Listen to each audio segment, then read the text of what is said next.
High সবাইকে, good morning. তো আজকে সকাল সকাল একটা ভিডিও নিয়ে চলে এসেছি। তো এই যে এখন আমি বিছনা গুছিয়ে নিলাম, আর তারপরেই এখন বাজে হচ্ছে 8:31। তো নিচে চলে গেছিলাম, নিচে গিয়ে আমি এখন ব্রাশ ট্রাশ করে নিলাম।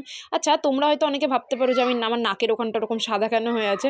আসলে আমি কয়েকদিন আগেই নোজ পিয়ার্সিং করেছিলাম, তো তাই জন্য এবার আমি রোজ রাতের বেলাতে বোরলিন গরম করে দিই।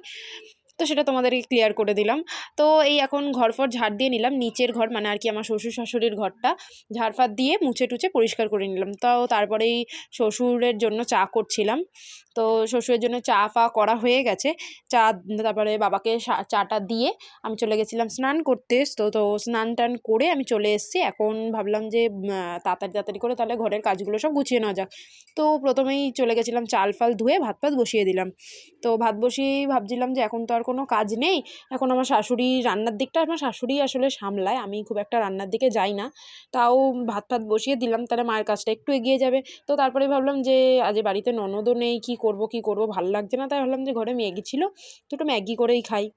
তো এই যে এখন একা একা আছি, মানে বাড়িতে না আসলে একা একা আমার খুব একটা ভালো লাগে না, ননদের সঙ্গে থেকে থেকে একটা অভ্যাস হয়ে গেছে। তো তো এই যে এখন ম্যাগিটা করে নিলাম, বসে বসে একা একাই আমি এখন ম্যাগি খাই। তো আচ্ছা, তোমাদের আমার ভিডিও দেখতে কেমন লাগে সেটা আমাকে অবশ্যই কমেন্ট করে জানিও। তো আর তোমরা কারা কারা আমার মতন এরকম ম্যাগি খেতে ভালোবাসো সেটাও অবশ্যই কমেন্ট করে জানিও। তো এখনকার মতন বাই সবাইকে, দেখা হচ্ছে নেক্সট